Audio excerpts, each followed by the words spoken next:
After School Special Podcast. After School Special Podcast. After School Special Podcast. After School Special Podcast. This is After School Special Podcast. Hello, latchkey kids and broken homies. We're back with Staff Man. I'm Double D. Yo. And we got a special treat for you guys today. We're going to talk about one of our favorite TV shows, sitcoms, from when we were youngsters, back in the early 90s, 1990 to be exact. Today, we're talking about The Fresh Prince of Bel-Air, starring Will Smith. Yes, sir. Yo, what up, Ski? This is the Fresh Prince, and you're doing your thing, maxing and relaxing. Look, there he goes. Yes, Trevor! Will you marry me?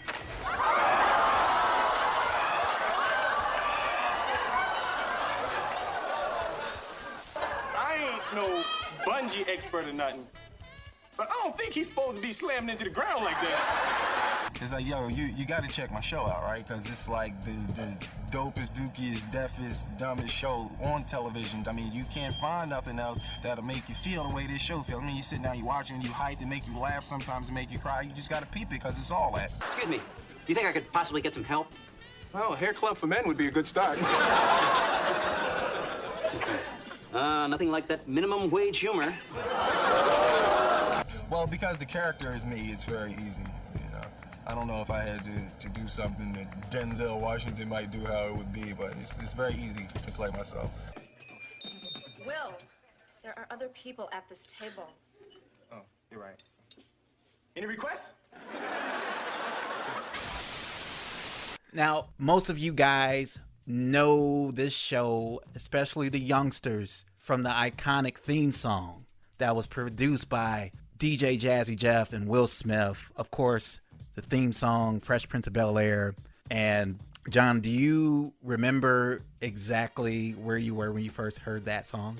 I was in my living room, my parents' living room as a kid when this first came on. I didn't know what to expect, but when it came on and then Will Smith came out and they go through the whole intro with him getting to the little fight and he's being spent around the whole spiel was just fantastic. Like, I was like, what am I getting ready to watch? Like, literally, I thought that this was a royalty show when I saw that. Like, I thought this was like, okay, he's about to become a real prince, you know. Like, I didn't know what to expect because I didn't know anything about Will Smith. Oh, you didn't? Prior to The Fresh Prince, I did not know. I know parents don't understand. Mm-hmm. Parents Just Don't Understand was one of their hits, but you know, in my house in the early 90s, we didn't really listen to a lot of hip hop. Like, my parents weren't letting me listen to that, so I even never Will had Smith? that. I know, man. They tried to keep me away from that shit as much as they could. It was either old school jams or smooth jazz V98.7 for those who remember. So it was either one of those two. But I digress. I didn't know much about that. So 1990, Will Smith coming into his own, won a Grammy Award. That song, Parents Just Don't Understand. He won Best Hip Hop Performance, I believe, in 88, 89. Yeah. And a lot of people, including me, thought The Fresh Prince of Bel-Air was like loosely based off of Will Smith. Like, his character was like West Philadelphia, born and raised. Oh, okay, Will Smith is from Philadelphia, so this is about him. But in fact, it's not about Will Smith, or at least the principal character of it. This character was actually based off a man named Benny Medina, who was a California native, originally from East California, Watts. And the show was based off his life because when he was a youngster, unlike the Will Smith character, it wasn't that he got shipped off to another state. His story, in a nutshell, is he had a very rough childhood. He had to go through the foster system when his mom died when he was at the age of 9, and his dad was barely around, and he went from home to home until eventually he settled with his friend who was way more well off than him.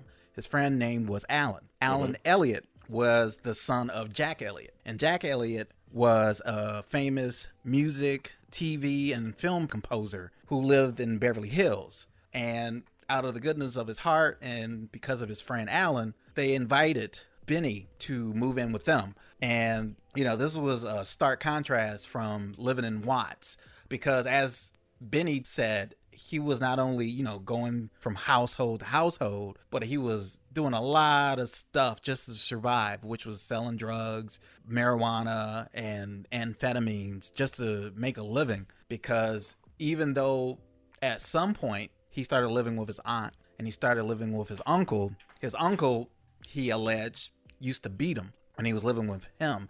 And his uncle is actually a famous artist, or he did a famous art scene down in the area where they lived, which attracted a lot of rich people to that area. Yeah, and that's how he met the Elliots. And through that art scene and them striking up a friendship, he eventually moved in with them. Benny Medina bounced from the Watts area and the hard streets, and his story later became the premise of Fresh Prince of Bel-Air. Now, eventually he ended up living with the Gordys, and you might know that name from the famous Berry Gordy family. He actually met Berry Gordy's grandson while he attended Beverly Hills High School, Kerry Gordy. So yeah, Kerry Gordy was the son of Berry Gordy Jr., and they became friends through high school, and eventually he was invited to live with the Gordy family. And then because he was just very excited to live with them, he learned at the armchair of Berry Gordy, and that's how he learned how to produce music. That's how he learned how to be an A&R person, which he later became for Motown. And then eventually he got clients such as Jennifer Lopez at one point, Will Smith, because of the show that eventually got developed with the Fresh Prince of Bel-Air. But he has some high clientele artists that he eventually managed.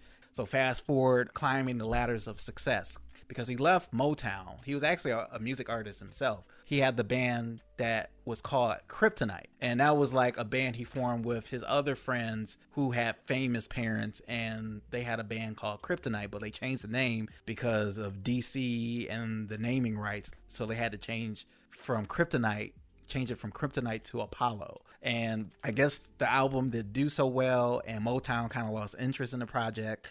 And by 87, he left Motown and he started to be an A&R exec with Warner Brothers. So that's how he kind of got involved with Warner Brothers. And then eventually he started becoming friends with Quincy Jones. And in 89, he went on Arsenio Hall show and he met Will Smith. And at this time, he had the idea of coming up with a TV show that loosely resembled his own life because he thought it was worth telling. And Medina and longtime friend Jeff Pollack, they eventually formed the Medina Pollack Entertainment, and it was a full-service management and production company. That happened later in the 90s, but his friend, they had this idea to come up with a TV show loosely based on Benny Medina's life, and that eventually became the Fresh Prince of Bel-Air. But they first hooked up with Quincy Jones, who himself was getting into the film and movie scene with producing and doing music, of course. And they went on to pitch the show to NBC. NBC liked the idea so much that they were like, well, who do you have in mind for the lead role? And Benny Medina said Will Smith, because he just met Will Smith from the Arsenio Hall show, and he was so impressed that he thought he would be perfect for the role. So 89 is when Medina said, hey, I want you to try out for this role. So I went to the Arsenio Hall show and I met a dude named Benny Medina. Benny Medina is the real life Fresh Prince of Bel-Air, except he actually went from Watts to Beverly Hills. Same basic concept, way shorter distance. I meet Benny and he pitches me the idea for this show, and I'm like, I'm not an actor. I'm like, cool. And he says, hey, I want you to meet Quincy Jones. Quincy Jones is producing with me. Quincy Jones invited Will Smith to an audition in LA while Will Smith was on the road because he was still doing music and he was still touring. And when he got to Quincy Jones' house in California, Will Smith said Quincy just basically out of the blue, because he thought he was just going there for his birthday party. It was Quincy Jones' 57th birthday party, but it turned out that was like an audition. And at the party was all these NBC executives. And so I find myself at Quincy's. And there's actors and artists and celebrities and politicians. It's like everybody's at Quincy's house. It's like The Wiz without the costume. So Benny walks me in and introduced me to Quincy. And like, hey, Q, what's up, man? He's like, hey, man, you know, I saw your music videos. I love what you're doing. I love what you're doing. Tell me your rap name again. They call me the Fresh Prince. All right, good. That's what we're gonna call the show. And he handed me a screenplay for a failed Morris Day pilot. Like, I don't have the time. So I need you to do this. I need you to go ahead, take a few minutes, take 10 minutes, study the script, and I'm gonna clear all the stuff out the living room, and we're gonna have everybody sit down in the living room. We're gonna do an audition. They went into one room, and it was Quincy Jones, Will Smith, and a bunch of these executives, and Quincy just threw it at him like, hey, why don't you take 10 minutes, he's saying this to Will Smith, learn this script real quick, like learn the parts that we want you to read for. We're going to clear out some of this stuff in the room, and you know, we'll start the audition. He had movers that could reset his furniture. I was like, this dude is real. So he goes out, tells everybody, come on. And I was like, hey, Q, hold up, man, hold up. I'm not ready to do no audition. Of course, Will Smith was kind of thrown back. He was like, oh, I just thought this was like a meet and greet. And he said, well, why don't we, you know, do this in a little later when I had time to process the script. And he said, oh, all right. Well, what you need? Tell me what you need. Just set the meeting for a week and I could do it. He said, yeah, you know, Brandon Tartikoff, the head of NBC, is out there. I'll get him the schedule for next week. And then you know what's gonna happen? Something gonna come up and then he's gonna have to reschedule. Oh, yeah. So 3 weeks from now, Q, we can do it 3 weeks from now. I said, yeah, 3 weeks from now be good. Or you could take 10 minutes right now and you can change your life forever. And as the story goes, Will Smith said, fuck it. I'm going to learn this script, and the rest is history. Yes, give me 10 minutes. I said yes, and I let it rip. And I got to the end, and everybody is clapping. Quincy looks at Brandon Tartikoff, the head of NBC. Did you like it? And Brandon said, yeah, I liked it. Quincy says, no, did you like it? And he's like, yeah, I liked it. He's like, good, you're his lawyer. Draw me up something right now. Damn. Quincy ordering other people's lawyers around. Like, that's his lawyer, Quincy, leave that man alone. And Quincy turned to me and he was like, hey, Will, you got a lawyer? Quincy, I'm broke. If I had a lawyer taking 5%, he'd owe me money right now. He was like, all right. And he turned to his assistant. He was like, get Will a lawyer. Quincy had been drinking. So you have a mixture of Medina's life as far as living with the Elliots and as far as living with Berry Gordy's family. So those components made up the Will character. Now, Will had the idea of naming the character after himself when Alfonso Ribeiro, he's the one that told Will Smith that he should name the character after himself. So that was left to him as far as like naming the character. And then later on, Quincy Jones came in with his own input and saying that he wanted like some representation as far as how the daughters were on the show, because Quincy Jones himself had daughters. He wanted some representation too. It seemed like you had a lot of cooks in the kitchen as far as like how the Will Smith and the Banks family was going to be seen, because as you know, John, in the 80s, that wasn't uncommon to see like a fish out of water show. There were instances of that happening, but in sitcoms, usually it was black character that came from like a rough background. They often came to live with like these white affluent families. Yes, like you had Different Strokes. Yeah. Silver Spoons. Yeah. Webster. Well, you can go a little bit further back. Chico and the Man. Yeah. Where, you know, but that wasn't affluent, but he was living in a white man's backyard, you know. It was always set up to where these white families or these more well-to-do families was seen as if they were rescuing like this black kid from the ghetto, and it was just going to teach them the right way to act in society. It was never like, no, our own people rescuing our own people and showing them how they made it out of the hood. So this was a little different from those shows that intrigued me as a kid. But as far as the making of the show, as far as the casting and whatnot, like, John, do you have anything you wanted to add? Yes. So I wanted to say that, just to touch on what you said, it also talked about, you know, classism between black people, you know, a la Will and Carlton, generational gaps between Will and Uncle Phil, and race, with Will resisting the assimilation in Bel-Air lifestyle. Yeah, so, you get that from the very first episode. It was like Will's coming in maximum, hood, to, at least compared to Beverly Hills. To them, compared to Beverly Hills. And then, you know, you could tell that he was going to be himself. He was the only one who wore his jacket inside out. when he attended the high school.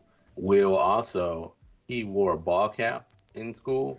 Oh maybe. yeah, the little flip top. Yeah, the brim flipped up when we used to do that. I don't know if he wore it in every class, but I do know that he flipped his jacket inside out. Yeah. And would wear that. So, and that always stood out to me because I was like, man, you know, he just wanted to stand out. Like, look, I'm not going to go with the norm, you know?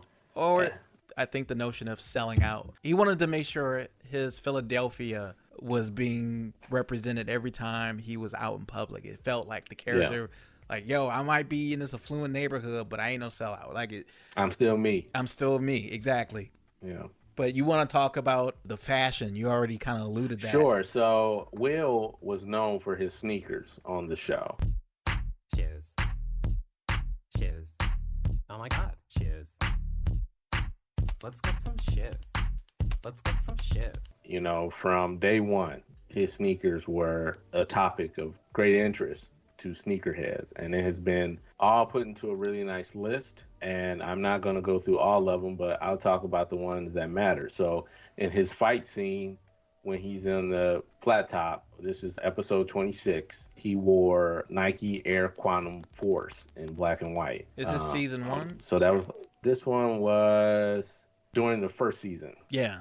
Yeah, he wore the sneakers in countless scenes, and he also debuted them with a track jacket and patterned sweatpants in the episode Mistaken Identity, and thoughtful episode on a racial profiling by police, which we talked about when we were discussing the show. Yeah. So he also alternated between two different colorways, which was red and white and black and white. And he rocked both kicks in both high and low top versions. Another episode in which he had on some interesting shoes were the Nike Air Maestros. He wore that in the episode with John Witherspoon in episode 21. So that one he wore a handful of times throughout season 4. They were white and royal blue, and became a staple of Will's wardrobe as he paired them with the Scottie Pippen-led sneaker, often with light jeans and oversized plaid tops. When Will and the family took a trip to Philly for the season finale, Smith broke out in a flurry of hometown 76ers and Phillies fits to go with the can't-miss all-red editions of the Maestros, originally made famous by Pip during his 1994 All-Star Game MVP performance. This next one was the Air Jordan 6s. They were white and infrared. He wore these. This was the night before the Bulls began the Eastern Conference semifinals in the 1993 NBA playoffs. In the season 3 finale, when it aired and opened with a subtle sneaker tribute by Will to Michael Jordan. In the first scene of the episode, Will dons a pair of the white infrared Air Jordan 6s 2 years after they debuted in 1991 when Jordan won his first NBA championship in the black infrared 6s. Will showed the black version some love too. More on that to come later on. It's funny how much, even though this character was based off Benny Medina, how much ownership Will Smith took over this character as far as how it mirrored a lot of things that were Will Smith. I mean, we talk about him putting his own name into the show, basically. The only difference is Will in the show was short for William, but Will Smith in real life is short for Willard. But as far as like the fashion that you're talking about, it's always been a thread in the show where, you know, hip hop is closely associated with this show, with the Jordans and the fashion that he wears. And you talked about what he wore in the school that was mostly white. Everybody's clean cut, but no, here comes Will Smith with the turned out jacket, the cool guy in the school. But in real life, around that time, his music was deemed in hip hop as he was kind of a sellout artist, but with mass appeal. Like, he was still getting Grammys, he was still selling records. But around 89 and 90, DJ Jazzy Jeff and Will Smith, they went on to a major label around 87, and that was Jive Records. And that's when they started making bigger albums that appealed to mass audiences. So by the time of the show, you know, as a rap music group, kind of deemed as sellouts a little bit, or at least that's they went corporate a little bit. That's what through my research, that's what I was hearing. Me and Jeff had come out with our smash hit, Parents Just Don't Understand. We made a bunch of money, we won a Grammy, album was triple platinum. We released our next album and it was like a flop. It was a tragedy. It went like Double Plastic. I mean, but they still had bangers like Summertime. Yeah. 1990, that came out in 1991. He won a Grammy for that.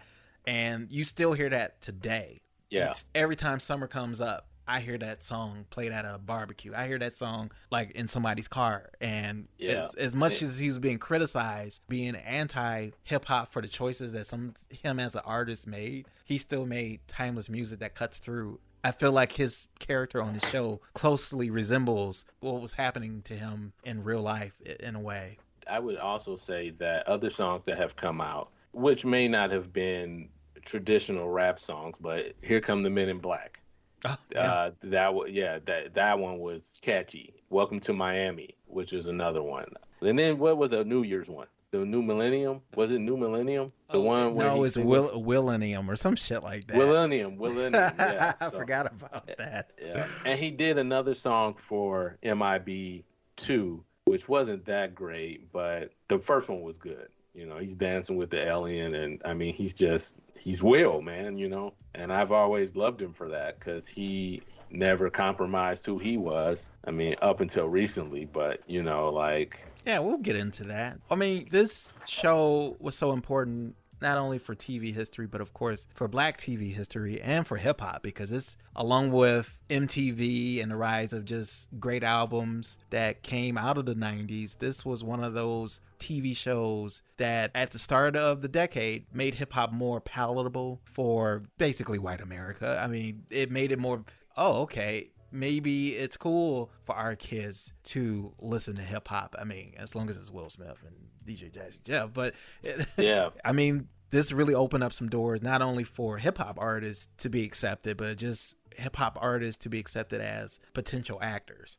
And I always give Will Smith a little bit of credit of that, but he had to be surrounded by a good cast. As good as Will Smith was at the character and as natural as he wasn't an actor. He had to really learn how to act. And the way they did it, they surrounded him with some seasoned actors that filled out the cast. And you can talk about James Avery as Philip Banks. You can talk about Janet Hubert, who was a stage actress. She was in Cats before the show. You had Alfonso Ribeiro as Carlton Banks. Of course, he was famous for Michael Jackson commercial as the tap dancer in the Michael Jackson It was commercial. also in Benson too, right? I think it was Silver Spoons. Yeah, Silver Spoons, you're right. Yeah. And then you also had Tatiana Ali and as Ashley Banks. And I remember her being in the episode of The Cosbys. Yeah. Before I saw her in Fresh Prince of Bel-Air. Of course, she was really young, but she was on Sesame Street too. And then Karen Parsons. Yes, as Hilary Banks, who they said that she didn't have any experience as an actress before this show. I think she was a walk-in. Well, she had a film in 1989 called Death Spa, and that was her film debut. And she actually was in television in 87. She was in a show called The Bronx Zoo, and she was in an episode of Hunter. You remember Hunter? Mm-mm. Oh, man, the guy was basically like Dirty Harry. So, yeah, she didn't do a lot of work, but she had some experience, is all my point was. Then we had Jeffrey, who was played by Joseph Marcella. Yeah, he did a lot of work, like stage work. He was in the Royal Shakespeare Company. He did productions in Othello. He did A Midsummer Night's Dream. He was more of a stage actor, but he was, you know, you have to be a good actor to be in that Royal Shakespeare Company. So they surrounded Will Smith with some seasoned actors or actors and actresses that had some experience that could guide him through. But mainly the guy that I and you love was James Avery. So some fun facts about James Avery was that he was also the voice of Shredder on Teenage Mutant Ninja Turtles from 1987. He also was the second voice of James Rhodes, who is known as War Machine for Iron Man, the animated series. He also voiced the War Machine again on Spider-Man, the animated series from the 90s when Rhodey is going to fight Venom. So that was a kind of a hodgepodge episode. It was really good.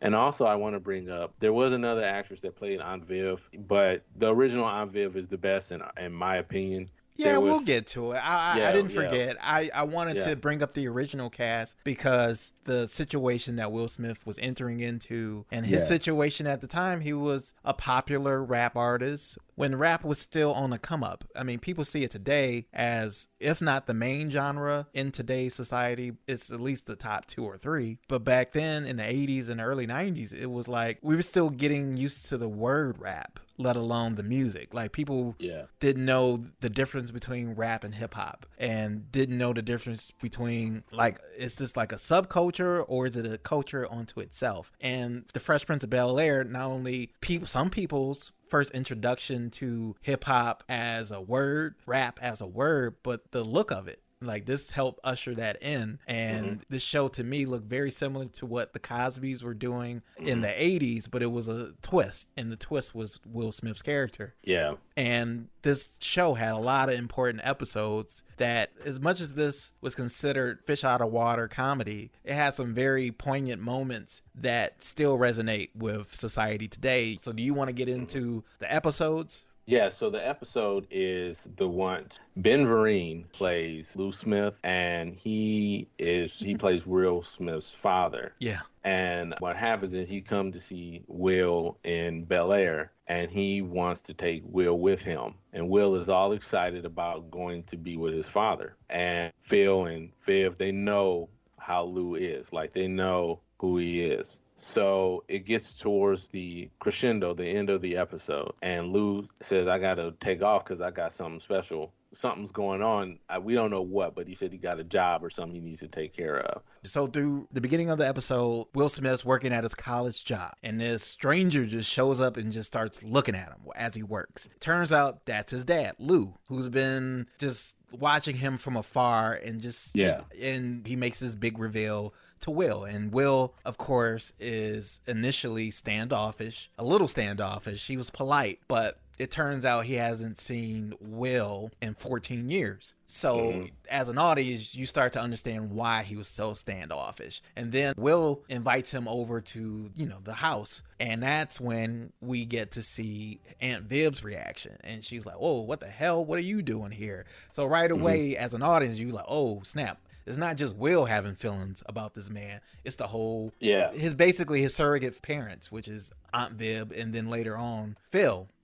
Yeah, Uncle Phil comes in, he sees Lou, and he's not having it. And then Will, as much as he initially is a standoffish about Lou, his dad being there, he still has this glimmer of hope of finally developing a relationship with his real dad. And of course, throughout the episode, there's some tension between Lou and Phil, because Phil feels like, I'm your dad at this point. From season 1, he was just taking Will, it feels like, as a favor to Aunt Viv. Like, I want to help him out because he is part of my family through my wife. But now because this was season 4, he's like, he thinks of Will as one of his own kids. Yeah. So he's naturally defensive. And of course, he knows what Lou did to him. So throughout the whole episode, you see Will and his dad just rekindle or just start a new relationship that resembles a father-son relationship. But Phil, it was just coming off like a hater, telling Will, like, nah, you don't forget what this man did to you. Like, this guy, don't trust him. And then, like you said, John, at the end, it's because Lou is a truck driver. So his thing was, he was in town on a job. Yeah. And at the end, he told Will, hey, why don't you, for the summer, come with me on being a truck driver? Right. So that was what he wanted. So at the end, Lou says he has to take off. And he tells Will this bullshit answer about, something came up. Maybe we can do it again another time. I'm glad you're here. Some business came up I got to handle. So we're going to have to put our trip on hold. You understand? Yeah, that's cool. That's cool. Just for a couple of weeks. I understand. Maybe a little longer. Yeah, whatever. Look, I'll call you next week and we'll iron out the details. Okay? Yeah. It was great seeing you, son. You too, Lou. So he says, I'll see you later, son. And Will says, well, goodbye, Lou, like he calls him by his first name. which pretty much is like you've lost respect for your father at that point. You say that. So Lou walks out, and what ends up happening is Phil asks Will if he's all right, and Will says, I'm okay. He goes through this whole monologue of, I'm gonna marry me a sweet honey, and I'm gonna have a whole bunch of kids, and I'm gonna be a better father than he ever was. I ain't need him then, and I don't need him now. Will. Now, you know what, Uncle Phil? I'm gonna get through college without him. I'm gonna get a great job without him. I'm gonna marry me a beautiful honey, and I'm having me a whole bunch of kids. I'm gonna be a better father than he ever was. And I sure as hell don't need him for that, because ain't a damn thing he could ever teach me about how to love my kids. So, and he yells, to hell with him. To hell with him. Yes. He yells it. Because Lou at that point, he's gone. He's emotional. He says, how come he didn't want me, man? Like, he just starts crying. How come he don't want me, man? Man. And Uncle Phil grabs him and hugs him and throws his hat to the ground, and he's just hugging on him. And the scene ends on this statue of a father and son, like, hugging. Yes, like the very African, gift that he was going to give to his dad while they were on their trip together, and he didn't get a chance to give it to him. Now, an interesting fact about this is because Will Smith said that how he was going to respond to this. And ultimately, James Avery told him, like, put your soul into it or something like that. The behind the scenes of that, James Avery was relentlessly on me to elevate. Like, James Avery wouldn't give me a damn inch. Like, everything I said, everything I did for James Avery was like, nope, not good enough. He's like, relax, it's already in there, you know what it is. He was like, look at me, use me, don't act around me, act with me. He's like, so he's talking me through it and everything, so I get it together. So I do the scene and, the thing, and he hugs me at the end. And while he's hugging me, he whispers in my ear, he said, that's fucking acting right there. That's the shit right there. Because of his performance, he was like, nah, that's the shit I'm talking about. You said that, and I was watching that episode today in preparation for this episode. I was trying to see if I see his lips move, but I didn't see it. But that would have been funny just to hear Shredder in your ear. The funny part about it is that I think we fail to realize that if Will was the heart of the show, then James Avery was the soul. Absolutely. He was the soul of the show. Even though he was only a relative by marriage, he was very much the disciplinarian, and he loved on those kids. He loved on all his kids. He didn't treat Will any different. So what's the next one we want to hit on? The next one I know we were talking about was when Will gets shot, and yes, I believe that's in season 5, and it's called Bullets Over Bel-Air. Yeah. And the episode, it starts off campy enough, literally and figuratively. Yeah. At this point, because in the high school years, Will and Carlton were kind of always butting heads. Carlton seemed like he always wanted to prove to Will, this is the way you should be operating in this situation, in this higher society, and Will was always just trying to represent. Whereas in the college years, they were more like brothers. And I saw in my research that dynamic was brought on by Benny Medina's relationship with Carrie Gordy, because they were like brothers when he lived with them, and that's what they modeled that relationship after. So college years, they were more like buddies. Well, brothers. They were more like brothers. Whereas high school, they're, butting heads. But anyway, there's a camping trip. Carlton and Will was going to go on a camping trip together. Will, in the beginning, he broke something of Carlton. He broke a lamp because he inflated a raft inside the house, and it broke Carlton's camping lamp. So he was like, well, you need to pay for this. So they went to the ATM, and while they're at the ATM arguing about how much Will was going to pay for the lamp, that's when they got stood up. And of course, Carlton, not being street smart and not knowing what not to do, he was trying to talk to the mugger like he was just not a dangerous person. He was asking for money, and Carlton was doing a Carlton thing, being oblivious of the situation.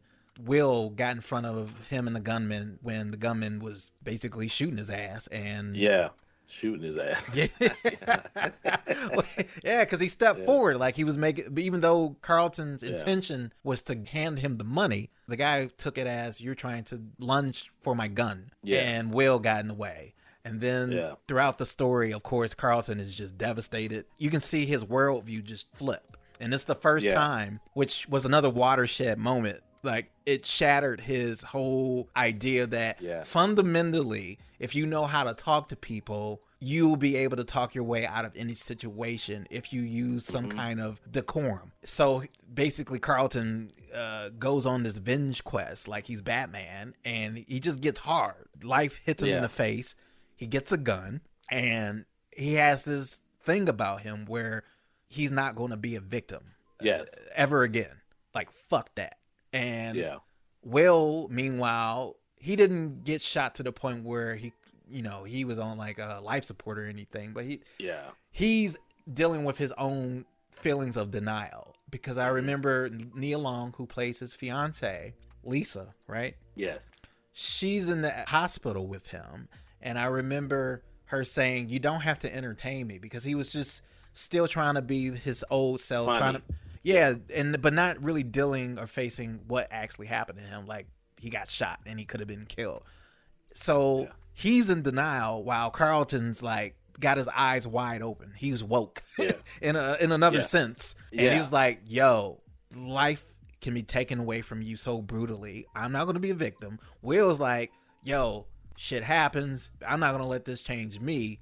So at the end, when Will confronts Carlton for just not himself, he can tell something's wrong with Carlton. He's way too rough, and he finally sees, and Carlton reveals he bought a gun.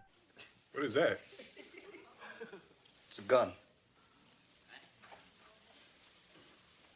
Carlton, are you out of your mind, man? You walking around carrying a gun? What do you think you're gonna do with that? It's for protection. Carlton, whoa, man, what do you think is that easy to just shoot somebody? I'll close my eyes. Everything's a damn joke to you. So all the denial that we see in that whole episode of Will not facing the reality of what happens to him gets shattered as he sees what's happening to his cousin who he loves. So they both have to like confront something that they didn't want to confront, which is Will facing his mortality. So what, you don't think I'm mad? Huh? I'm laying up in this hospital an inch away from being paralyzed? You don't think I want to get up out this bed and go catch that? It was not going to happen again, not to me. I saved your life, man. I saved your life. You owe me!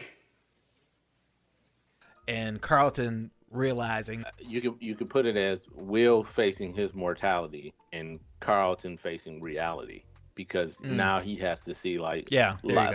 which perfectly segues into the last episode that you and I agreed on, which is the one where it's a mistaken identity episode where Will and Carlton are driving around in this judge's car. It's a nice sports car. Yeah. And they are supposed to be watching this car, and the judge told them that they can use it. So they are driving in a part of town that is very affluent, and they get pulled over by the police. And the police think that they stole the car. So Carlton's like, oh, I think this is just a big misunderstanding. And Will is like, no, it's not. They pulled us over because we're black. So I thought this was a pivotal moment because this is when Uncle Phil and Aunt Viv really showed who they really were. And the Philadelphia came out in them. Yeah. So what ends up happening is they make their phone call and they come to bail the boys out. And what ends up happening is, damn, I wish I had the name of that episode. It's called Mistaken Identity. It's episode 6, season 1. Back to you, John. Okay. Thanks, man. So you're welcome. What ends up happening is Phil tells the sheriff to let them boys out of that damn jail cell. And he's like, who are you to tell us that? He's like, I'm your honor, and he said, I have you wrapped up in so much litigation that your grandchildren will still be dealing with it. So, officer, don't tell us to wait, and don't tell us to sit down. Just open that damn cell and let those two boys out of there, or I'm going to tie this place up with so much litigation that your grandchildren are going to need lawyers. And Viv is like, this is the worst case I've seen since Barney Fife AFD or something like that. Like, she brings up the Andy Griffith Show or something like that. This has got to be the biggest amateur operation I've seen since Mayberry RFD.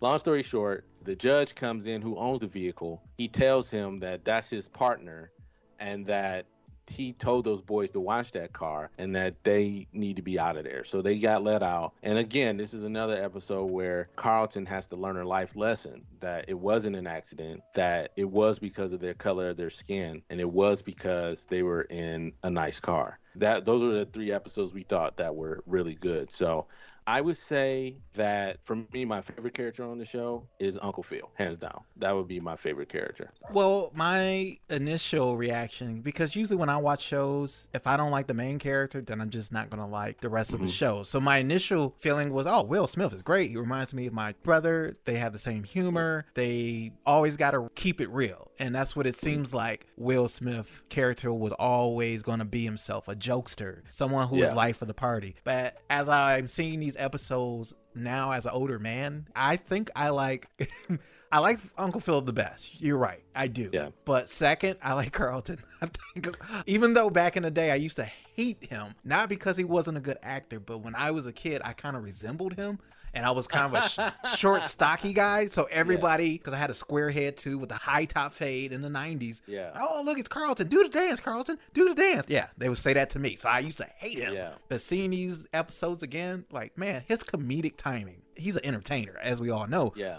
But man, he was so funny. I didn't realize how funny he was. I know we got to wrap up, but can I do an honorable mention episode? Sure. So my honorable mention episode was a funny episode when Will and Carlton go meet these 2 girls at this apartment, and they're getting ready to get down for some sexual escapades. But then one of the girls' boyfriends show up. It's this really big, heavy black dude. He was a really good actor. He passed away. He played Tim on Malcolm and Eddie. Yeah, so this episode, they need to sneak out of the apartment because he's asleep. His name is Mad Dog or something. He wakes up, and Carlton and Will start doing this. It's a dream. It's just a dream. I do remember that. Yeah. So they start waving their arms in a hypnotic fashion. And before they can make it to the door, Mad Dog eats the key. So they run out on the ledge of the building, and he can't get out there. And Will is like, shut up. You're stretching the building. Because he's reaching out the window, and he can't. So that was a good episode. That one cracked me up. After these messages, we'll be right back. Hey guys, you can catch this podcast on any major platform you listen to podcasts. Please make sure to rate us 5 stars and comment on how you're liking the show. After School Special Podcast. You know, that hard goodness that you get the next day. Oh, yummy. From a day-old donut at Dougie's. After School Special Podcast. No. That's my childhood right there, motherfucker. When did that come out? Podcast comes out every Friday. Well then, you had something, because we talked about the cast, and of course, I think it was season 4 when Aunt Viv just all of a sudden just changed. Yeah, she changed after pregnancy with Nikki. So they offered me this really bad deal in the 3rd season. They said, you've got 2 months and 2 weeks of work, and you cannot work anywhere else. So that meant my salary was cut. I had a new baby and a husband who was out of work. So I said no. I did not accept their offer. I was never fired. And I don't have the full details in front of me. So the long and short of it is this. Will Smith is cracking jokes with the live audience. He's doing Yo Mama jokes. And Janet Hubert is a very distinguished actress. Who plays Vivian Banks. That plays Vivian, the original Vivian Banks. So she says that she did not like him cracking jokes like that, like on, Your Mama's So Black jokes like that. Yeah. When I left the show, I had this new baby and no one. Family disowned me. Hollywood disowned me. My family said, you've ruined our name. And I wasn't unprofessional on the set. I just stopped talking to everybody because I didn't know who to trust because I had been banished. And they said it was you who banished me. Everything was a threat to me. Why was I a threat? Not you, the world.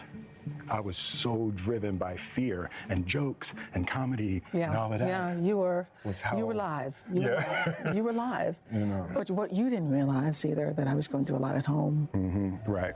So I think he started to get her riled up. And ultimately what ended up happening was she got released from the show because Will is the star and he felt nothing could get in his way. So Will attacked her verbally, not physically. With your words, you know, words can kill. Mm-hmm. I lost everything. Reputation, everything. And I understand you were able to move forward, but you know those words, calling a black woman difficult in Hollywood, is the kiss of death. It's the kiss of death, and it's hard enough being a dark-skinned black woman in this business. So that's what ended up happening, and she ended up getting blackballed in shows because they just made her out to be a villain. Yeah, she got let go. And what I heard from the past is the thing I initially heard was it was because of money. Yeah. And it wasn't until like lately where it was like, oh no, Will Smith blackballed her because of what you just said. Because I heard two things. I heard it was about money, and then the second thing was they had some kind of relationship and it went bad. And I was like, what? Or it's something weird happened. Right. And then I heard what you just said. I'm like, oh, that's what it was? It seemed like it could have been something that could have been squashed. But yeah. I think it was because she was an adult. Right. He was a kid, and the fact that he was pretty much dominating the studio audience and the cast, he knew who he could pull that with. He pulled that with her. He wouldn't have got away with that with Uncle Phil. Hell no. That wouldn't have happened because how the actor James Avery got the show was pretty much by telling him, get your damn feet off the table. Right. You know, yes, because they liked his authority. So that was not going to happen there. But to sum it up, they ended up bringing in this other lady, Daphne Maxwell Reid. Yeah. The light skin Aunt Viv. Yeah. And they ended up making an inside joke on the show after she gave birth that you look a lot different after you had birth to Nikki. Something to that effect. But I will say on the reunion, they had both Aunt Vivs on there, and Will made a public apology to Janet Hubert. So they did mend things. I don't know where it's at right now, but it did get mended. But, karma's a bitch because Will had a whole bunch of other shit happen to him. I was just going to say that. And we're skipping around a lot for you listening because Fresh Prince of Bel-Air, unlike a lot of the things that we talk about, is pretty popular and is widely known. So that's why we didn't go through each episode thoroughly and like, oh, we like this and we like that, because, if you want to see the Fresh Prince of Bel-Air, the episodes are available now on HBO Max. And most people who are listening to this episode, they probably already know a lot of the stuff that we could talk about that has been talked about. And mostly the stuff that we found funny, I think that'll be a waste of time trying to recap episodes. We just tried to pick the 3 that we thought were important and kind of move the sitcom forward as far as black sitcoms and just sitcoms in general, and the culture of hip-hop in general. And that's why we picked The Fresh Prince of Bel-Air, because we're huge fans of the show. And of course, this was a show that not only presented hip-hop as a culture, but it presented Will Smith as like the next best movie star. And in the 90s, it bounced him into a whole nother category of just not, oh, he's just some hip-hop artist. He's a bona fide movie star. But this just some young punk. Yeah, he's some young punk. He's punk. Will Smith was that guy. And of course, like you just alluded to, karma kind of came up and bit him. I don't like the word karma because it's like everybody overuses it. I agree, but it was something that unfortunately life finds a way. Yes. To always pay you back in the end. Oh, Richard. Oh, wow. And unfortunately, it happened on the Oscars. His personal life with Jada. I wish nothing but the best for Mr. Smith, but Mr. Smith. I will, Mr. Smith. Name out your fucking mouth. I'm going to, okay? Oh, so horrible.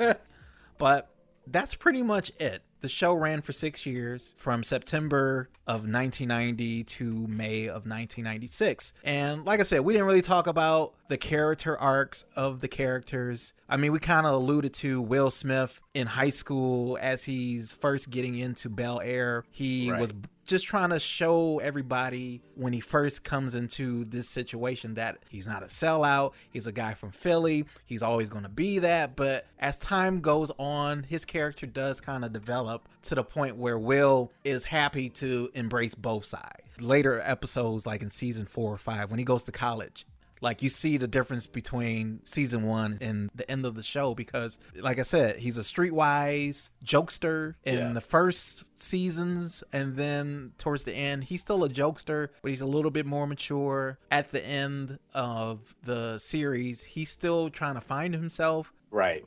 Hillary has a TV show. She's a daytime talk show host, right? Yeah, and Hillary. Then, her job goes to New York. Ashley, she becomes like a promising singer. She wants to do more stuff in the entertainment field. She follows Hillary. And then all of a sudden, I'm still a little confused by this, but Uncle Phil, Aunt Viv, and Nikki, they moved to New York to be closer to them. And along the way, Jeffrey has a kid. He has a son somewhere. So what ends up happening is the last couple of seasons were like, I don't want to say jump the shark. A little. But they were, a little. But they were like a lot of loose ends, like things that didn't make sense. Like I don't see the family moving like that. Or I mean, if one person moves, yes, but I don't see Philip and Vivian moving just to be close to them, because they have so many roots in Bel-Air. And then we don't know what happens to Will other than he's not going with them. He's going to stay there. So as far as we know, Will is still finishing his bachelor's degree. So we know that. Well, he was living in the pool house with Carlton. What happens to Carlton again? Carlton went to Princeton. Yes, that's right. He finished up more schooling in Princeton. Yeah. That was another thing that was weird to me. Like, as smart as Carlton was, like, how the hell him and Will get to the same school? Like, you would think Carlton... Right. It was a lot of loose ends. And, the other thing we didn't touch on, because I know we really got to go, is we didn't touch on Bel-Air, which is the reimagined series that's on Peacock. And I don't really feel like we should, because, to be honest, that's more of a dramatic take. Yes, and I think I read that has a possibility of being more closer to what Benny Medina's life was really like, because like we said in the beginning, this show initially was like based off his life, but as Benny Medina says, his actual backstory didn't have a lot of comedy in it. The sitcom was loosely based on Benny Medina, but this new reboot with its darker tone and themes, might actually resemble his real life as we know it. And by the way, if we're starting a new segment on this show, like, I don't know, tea time or spilling the tea, I read some interesting things about Benny Medina. I didn't know if I should say it on here, but just like Will Smith's Smackgate, 2017, Benny Medina was Me Too'd. Oh, shit. Did you read that? I wasn't going to bring it up, but it was like, if we're going to talk about Will Smith and Smackgate, James Avery passed away in 2013, so that's why he wasn't on the reunion show in 2020, and they honored him, and that guy, oh, man, what such a loss. But yes, Benny Medina in 2017, when Me Too was going on strong, actor named Jason Dotley accused him of attempting to rape him in Medina's mansion, and another actress who was there caught Benny Medina like on top of this guy, like holding him down. Allegedly. This is all reckless speculation, but I'm reading this off People Magazine's own website. So this is a reputable magazine, but it basically accused Medina of attempting to do that to him in 2008. And of course, Medina, through his lawyer, denied everything. But yeah, apparently this actor was at his house and he was with another co-host because he was on a show called Sordid Lives. I don't know if you heard about it, but 2008, this show called Sordid Lives. Yeah, he was at Benny Medina's house, and yeah, apparently he alleges that happened to him. And of course, Medina, like I said, has managed several careers, and among them is Will Smith, Mariah Carey, and Jennifer Lopez. And this guy's they've all had shit going on. yeah. Like I said, tea time. And he, of course, like I said, he managed and P Diddy. At one point, he managed P Diddy too. So. Yeah. I don't know how to end it on that. But anyway, this is After School Special. Hey. Yeah, hey. Hey, everybody. Will Smith, Benny Medina. Controversy. And I've heard some things about Jada Pinkett and Will Smith back in the early 2000s. Well, you know what, man? Anyway. Somebody did a good expose on her. She was a B-list actress who got attached to an A-list actor and pretty much put them both on the D-list. That's pretty much what happened. So pretty much, and this is just someone else's opinion. So, Mr. Smith, if you ever hear this is not me. Mr. Smith, allegedly. Yeah, so the opinion was Jada was not really known that well outside of A Different World, her dating Tupac, and what else? They didn't date. That was their date, but they were friends. Yeah. So that stuff. She ends up meeting Will. Then she puts out there that they have an open relationship. Then, she talks about this entanglement with her son's friend. Fucks Will's life all up. And then, Order 66 when he goes and slaps Chris Rock. Wow. Will Smith just smacked the shit out of me. You go slap Chris Rock. So. I don't remember that. Didn't we do like a episode when we were there live? Oh, we were there live for that episode. Like we were recording live when we saw that. Yeah, when she gave the look to execute Order 66, and she went up. She there MK Ultra'd his ass, like and pretty much altered the course of his life. I mean, comedians were all like, "Fuck this guy," and like it just went bananas. And I mean, even still, I know Chris Rock did a presentation or a comedy show, but he didn't slam dunk on them like I hoped he was going to do. Well, he was frustrated at the end of that. Well, I was going to say, if you recall, when that first happened, of course, my first gut reaction was to make fun of it and laugh. But I do remember me saying, as much as I don't like what Will Smith just did, I wish he would have confronted Chris Rock in the back. So, that's what we both said that. Yeah, so, I agree with come at him like that in the back. You don't got to do that in front of people. But it's like, I heard a podcaster say today, like, people, they did not give enough empathy towards Will because this guy had 30 years of almost a peerless reputation. And this guy finally does something real messed up that everybody saw. People just took away 30 years of him not doing anything like that. It's all about reputation management, man. And like just a couple things can mess up your reputation, that was one of them. Yeah, that's not right. And he should have held his composure. Should have. Because you're in front of a live audience. And, what Rock said about Jada was not that big a deal. G.I. Jane Part 2, can't wait to see it. So what? Like, it was a G.I. Jane joke. Keep my wife's name out your fucking... Something was building up. What? But let's go ahead and close out, man. So this is another After School Special Podcast episode. Staff Man, Double D, Fresh Prince of Bel-Air. Once again, Lasky Kid, Broken Homie. Do us a favor. Listen to our older episodes, if you will. Yes. Like, we have such a backlog of episodes that a lot of people that listen to us, they probably never heard. And you might hear some old scraggly white guy on some of those episodes. I don't know who he was.